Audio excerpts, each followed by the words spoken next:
बाबूजी जैसे आप कह रहे हो कि हम 2 दिन गाड़ी में रहे थे, हाँ जी, हाँ जी। तो उस टाइम 2 दिन का खाना पीना सब ये खाना कैसे पीना भी हुआ मैं था? बताता हूँ। खाना 2 दिन लगेंगे या 1 हफ्ता लगा होगा, क्योंकि मुझे ये याद है कि हमारे बुजुर्ग जो माता जी या दादी या पिताजी वो बताते हैं कि जहाँ स्टेशन पे ट्रेन रुकती थी वहाँ से वो पता करते थे कि कोई गांव नज़दीक है कि नहीं है। वो पिताजी वहाँ नज़दीक जाके जौन से गांव में जाता था वहाँ नज़दीक जाके आटा वगैरह या जो कुछ भी सामान खाने पीने का होता था वो ले आते थे। ये उन्हीं का ही कहना है कि हमारी माता जी का कि भाई पिताजी जो है ना वहाँ गाड़ी रुकने के बाद 1 दिन रुके 2 दिन रुके जैसे भी रुके पता कर लेते थे भाई, क्योंकि कब तक रुकोगे। तो वो नज़दीक वाले गाँव से आटा वगैरह तो खैर वो तो कहते हैं आटा ले आते थे, लेकिन ये वहाँ पकाने का साधन करने का साधन, लेकिन रेडीमेड जो चीज़ें होती थी ना वो ले आते थे, जो भी खाने का बिस्किट 2 दिन वही खा के गुजारा किया। हाँ वो वही खा के गुजारा करते थे। और एक कई ऐसे भी थे बेचारे भूखे भी रह जाते थे, अब जो आते थे वो बांट के खा लेते थे, थोड़ा थोड़ा सबको बांट के खा लेते थे।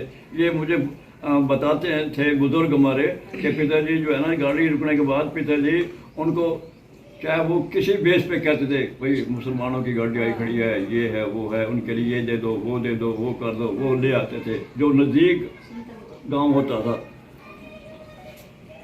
जैसे अब सैंपल लगता है स्टेशन के पास, हाँ जी, कोई और गांव लगता है, वो खरक लगता है स्टेशन के पास, गाड़ी वहाँ रुक जाती है तो वो जाके वहाँ से लोगों से मांग के ले आते थे। अच्छा, आपको कोई ऐसी याद है जैसे मान लो कहते हैं कि सामने कत्लेआम देखा हमने, हाँ जी, कुछ आपको याद है आपने किसको देखो मुसलमानों ने आपके सामने किसको मारा हो? नहीं, हमने से कुछ मुसलमान नहीं देखा। हमने ये जरूर देखा है कि जहाँ हमारे जैसे कहते हैं गाड़ियां भर के आई लाशें जहाँ हमारे इकट्ठे लोग हो रहे थे ना, जिस जगह इकट्ठे हो रहे थे धर्मशाला में, वहाँ से मील 2 मील के एरिए के ऊपर घोड़ों को भागते हुए मैंने देखा है, या इलाही या इलाही या इलाही करते हुए।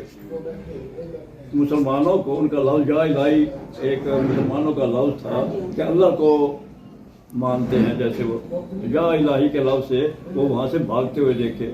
और बाकी जब हम ट्रक में हमारा सामान आया या जिसमें हम बैठ के वहाँ स्टेशन पे आए, वो तो मैंने खुद अपनी आंखों से दुकानें कई जलती हुई भी देखी।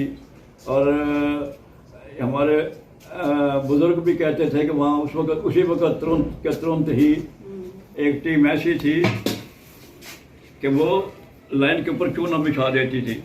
लाश होती थी ना, जहाँ लाश खून वगैरह होता था, फटाफट चूना बिछा देती थी ताकि वो बदबू वगैरह ना फैले। आपका घर कितना बड़ा था वहाँ? हाँ जी, आपको घर की कुछ यादें हैं? घर कितना बड़ा था आपका वहाँ? हाँ घर तो अच्छा बड़ा था। एक कूचा था घर का, मुल्तान का मुझे याद है। मुल्तान में हमारा वो एक कूचा था और उस कूचे में 5-7 फैमिली रहा करते थे। हाँ जी, मुल्तान की याद है।